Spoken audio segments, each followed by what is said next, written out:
সোনা দিয়ে কবর ধুয়ে ফেলল। বলেন তো নাপাক কমলো না নাপাক বাড়লো? এই নাপাক কম সারা বাড়ছে। ভাই ভাই কবর যেমন সোনা দিয়ে ফেললে নাপাক কমে নাপাক হয়ে যায়। বাড়িতে বিপদ হইলে পারে, বিপদ হইলে পারে কান দিয়ে বিপদ যারা দূর করতে চায় তারা বিপদ দূর করল না, তারা আরো অন্য রকম বিপদ আইনে লেখাপড়া করে ফেলল। কথা ঠিক কিনা?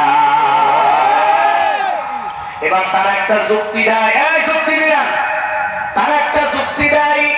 তারা বলে গান দুই প্রকার, এক প্রকার গান আল্লাহ রসুল পীর মুর্শিদি গান, আর এক প্রকার হলো যৌন সুরসুরি গান। আমরা তো পীর মুর্শিদি গান গাই, আমরা আল্লাহ নবীর নামের গান গাই, এজন্য আমাদের গান হালাল।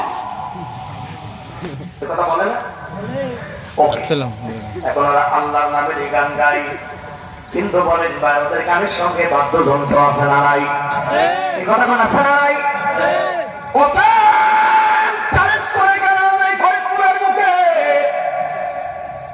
যদি কার বাউলদের ফকির থাকেন আমার সামনে যোগাযোগ করতে পারেন। এই যাত্রা গান গান বাদ্য দিয়া যন্ত্র দিয়া, এই বাদ্যযন্ত্র হারাম। বুখারী শরীফ আছে, মুসলিম শরীফ আছে, আবু দাউদ শরীফ আছে। আপনি যদি বাদ্যযন্ত্রকে হারাম প্রমাণ করতে পারেন, আল্লাহর কসম করে বললেন আমি আপনার মুরিদ হয়ে যাব। আমি আপনার মুরিদ হব। বাদ্যযন্ত্র হালাল, আপনি কিতাব থেকে বের করেন। ওর সৈয়দ কুচির ক্ষমতা আছে কিতাব পড়া, কি কথা বলা যায়? ওর কষা পায়খানা বেরিয়ে ওর পাতলানো বেরিয়ে যাবে। কথা ঠিক আছে বলে? এই জন্য গান দিয়ে আলেমদের গালি দিয়েন না, কোনোভাবে গালি দিয়েন না আলেমদের। কারণ মনে রাখবেন আলেমদের এত মর্যাদার কারণ হইল আলেমদের সিনাটা জুড়ে বলেন তো কার কালাম আছে? কার কালাম হয় বলে? আরেকখানা এক শোনে আলেমদের ব্যাপারে, وَتِلْكَ الْأَمْثَالُ نَضْرِبُهَا لِلنَّاسِ وَمَا يَعْقِلُهَا إِلَّا الْعَالِمُونَ।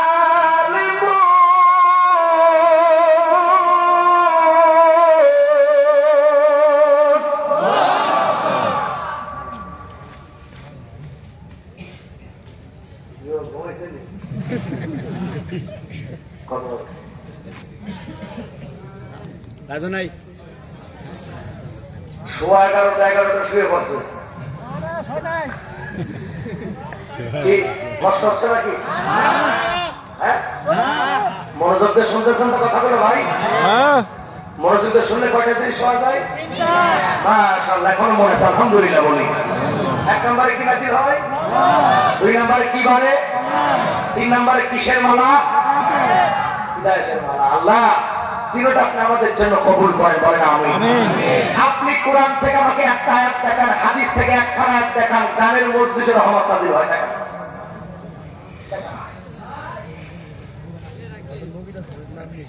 মিয়া ফাজলেন করা জায়গা পান না। আপনি বাড়িতে গান দেন, ওর চারটা কোন গান হয়, তুই সরো নামাজ পড়ে না, বাড়ি এলাও করে না। আর বলেন গান শুনে কোন লোক নামাজি হয়েছে? কোন মহিলা পর্দা ধরছে? আরো বরং গান গাইতে গাইতে কাপড় খুলে ফেলায় মহিলার উঠি নেয়। ঠিক কিনা চলে বলে? হয় শরীয়তের পালা, হয় ফতের পালা। শরীয়তের পালাকে নিছে মহিলা, মারফতকে নিছে পুরুষ। আর যেই মহিলা শরীয়তের পালা নিল, পর্দা করলো, শরীয়ত নেই জানে না। কি কথা বল না কেন? এই যে মহিলাদের মৌলিক পর্দা 3 স্তরে, বলেন কয় স্তরে? এটা ব্যাখ্যা পরে, এখন দিচ্ছি না। এদেশে তারা মহিলাদেরকে বাড়িতে গিয়ে গান গান, এই নাচের লোকেরা মহিলার কণ্ঠে গান শোনার জন্য যায় না রে বোকারা, মূলত মহিলার বডির ঝাঁকুনি আর মাজার ঝাঁকুনি দেখার জন্য যায়। ওদের পর্দার স্তর 3টা, সেটা বলি। তার আগে বলি ফরিদপুর না খালি গোটা বাংলাদেশের যত বাউল ফকির আছে, কি আবুল সরকার সরকার এরা বলে এর নাম প্রত্যেকে নামের করে সরকার, লিপি সরকার, আবুল সরকার, এই সরকারি সরকার। তোমাদের মতো সরকার আমাকে নাই দরকার। ঠিক কিনা চলে বলো?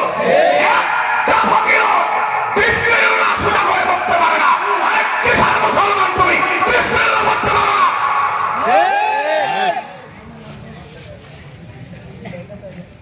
ভণ্ডামি করার জায়গা আল্লাহ নবী নামের গান জায়েজ তো জায়েজ শুরু করে আল্লাহু আকবার গান শুরু করছে আর ভারী বলা কাইতে যায় যা শহীদ হয়ে যেতেছে ভাইয়া নাম করা বুঝে না আমি শোনে গান দেখেছি কবি কবি ওরে বাবা কি ভক্তি শ্রদ্ধা নিয়ে শুরু করিতেছি আমার গুরু ঠাকুর তার কদমে চুম রেখে চুম্বন রেখে ভক্তি চুম্বন রেখে শুরু করিতেছি গুরু কি শুরু করিল শুরু করছে আল্লাহু আকবার বাহ ভালো কথা তো মাশাআল্লাহ আল্লাহু আকবার সবচেয়ে বড় কে আল্লাহ আল্লাহু আকবার এটা ভালো একটা বিষয় এই সর বাবা কত বড় আলেম হুজুর রাখি যাবে সর আল্লাহ রাখতেছে সর যায় তাহলে ধরে ছুটছে ছুটে টানবে না হাতে বিড়ি টানতে টানতে রাখতেছে বরকত বরকত গান গাই ফকিরে আল্লাহু আকবার কথাটা ভালো না ভাই কথাটা ভালো কিনা বলেন পরের শব্দটা কি কইল আল্লাহু আকবার আমি মন মন্দিরে পূজা দেব আচ্ছা আল্লাহু আকবার বললে কি আমরা পুজো দেব আমি মন মন্দিরে পূজা দেব পড়ব নামাজ দিল কাবাই মন্দির মসজিদে যেতে বলো না আমায় মন্দির মসজিদে যেতে এই সুর শুনিয়ে বাড়িওয়ালা শাসন কামছে শাসাও কথা ঠিক হাসবে বলে আচ্ছা আল্লাহু আকবার আমাদের মসজিদগুলোতে আদায় হয় কিনা হয় কিনা এরপর আমরা কি বলি মন মন্দিরে পূজা দেব পর্ব নামাজ দিল কাবায় আসলে প্রকৃত হিন্দু যারা তারা মন মন্দিরে পূজা করে না মাটির মূর্তি পূজা করে প্রকৃত মুসলিম যারা দিল কাবাতে চেষ্টা করে না আল্লাহর মসজিদে গিয়ে চেষ্টা করে কিন্তু ওরা মসজিদেও যায় না মন্দিরেও যায় না তাহলে পুরুষও না নারীও না মুসলমানও না হিন্দু না তাহলে সারা কোন জাত এর কোনো জাত নাই এসব ওরা আবার পায় জাতি গেল বলে এতটাই গুমরাহির পর্যায়ে চলে গেছে এরা বিশ্বাস করে আমি আমার গবেষণায় দেখেছি এরা যেই পরিমাণ শিরক করে মুসলমান হইয়া হিন্দু এই পরিমাণ শিরক করে না কথা ঠিক কিনা ভাই হাত কয়টা বাম হাতে কি বাম হাতে ডান হাতে একটা বার দেখান কে কোন হাতে আছে পিছনের লোকগুলো দেখা যায় না হাত কোন রয়েছে ঠিক আছে হাত নামান খুব লম্বা করে দেবেন অনেকগুলি কথা জমা হয়ে আছে আল্লাহ আপনি তাড়াতাড়ি বলার তৌফিক দান করেন বলেন আমি তাহলে আলেমদের যারা গালি দেয় কাজটা কি ভালো করে ভাই আচ্ছা বলে এদেশের জানাজা বাউলরা করেন আমরা করি কথা বলা এদেশের